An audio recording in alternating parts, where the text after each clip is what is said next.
Bonjour à vous toutes, Florence Rebaud, pour vous présenter cette vidéoconférence du 19 décembre 2015. Je suis praticienne en perte de poids et coach sportif, auteure et conférencière. Je suis créatrice du procédé Manger Plaisir, Manger Éliminer et fondatrice de Oser Manger Éliminer, un programme complet en coaching de groupe online. Pour éliminer 2 à 4 kg, comme 25 à 28 kg de masse grasse corporelle en excès. Alors le thème de cette vidéoconférence, c'est par où commence-t-on lorsque l'on souhaite optimiser sa silhouette et son niveau d'énergie? On va tenter de répondre à cette question. Alors la première partie s'intitule Les bases indispensables, par où commencer? Alors si vous ne savez pas par où commencer, pour optimiser la silhouette, que ce soit pour galber, tonifier, cibler une zone, maigrir, raffermir, dessiner, tracer ou encore perdre du volume, à la base, 2 choses essentielles à prendre en compte. La masse grasse, mais aussi la masse musculaire. Que ce soit pour tonifier, galber, comme pour perdre du gras. Alors ici, en photo, vous avez 2,5 kg de masse grasse. C'est quoi au juste? Eh bien, du tissu adipeux. Ce sont des masses de cellules que l'on appelle adipocytes. À quoi sert-elle?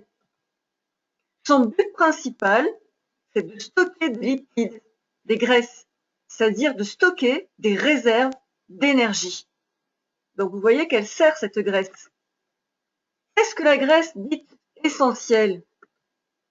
Eh bien, celle qui est essentielle à la survie. Il en faut entre 10 à 12% pour nous les femmes. En dessous, c'est dangereux pour la survie.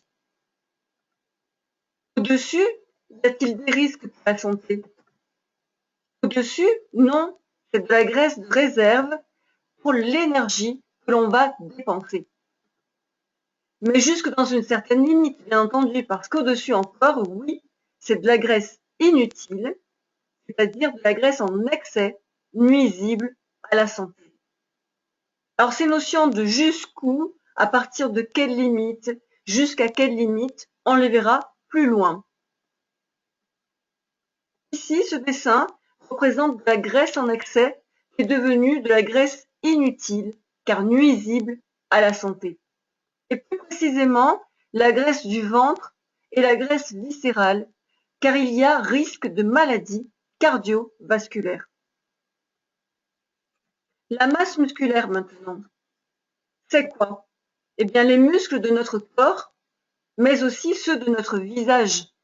En photo, 2,5 kg de muscles. Quelle fonction? Eh bien, le but principal, c'est le mouvement. Que se passe-t-il s'il y en a trop peu? C'est pas top. Il y a une baisse du métabolisme qui induit une baisse de la capacité à brûler de l'énergie, c'est-à-dire une baisse de la capacité à brûler nos stocks de graisse.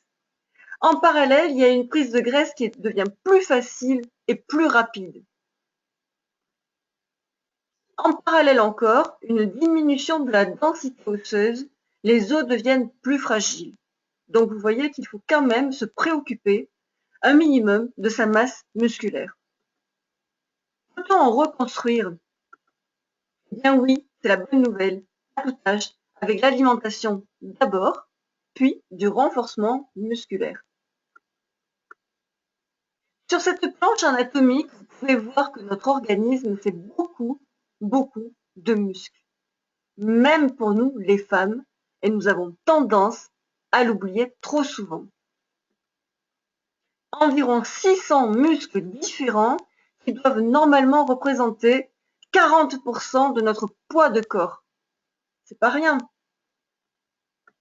On en a beaucoup aussi sur le visage, 94, sur le cou, 85. Pourquoi je vous montre cela? Eh bien parce que fatiguer les muscles de son corps, c'est aussi fatiguer les muscles de son visage. Pensez-y. Donc, pour optimiser sa silhouette, 2 questions à se poser. Première question, ai-je de la masse grasse en excès ou pas? Si oui, alors combien en kilos? Deuxième question, ai-je un déficit de masse musculaire? Si oui, combien en kilos? Il en découle une troisième question, quel est mon poids idéal? Mais existe-t-il vraiment un poids idéal?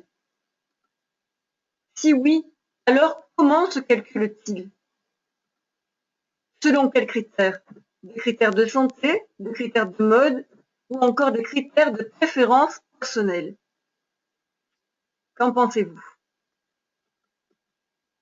Voulez-vous perdre du poids ou perdre du gras? Préférez-vous voir votre poids diminuer ou votre volume corporel diminuer? Vous êtes-vous déjà posé toutes ces questions avant d'envisager la perte de poids? Si la réponse est non, alors rendez-vous dans la prochaine vidéo. C'était Florence Rebaud. Au revoir et à bientôt pour la prochaine vidéo.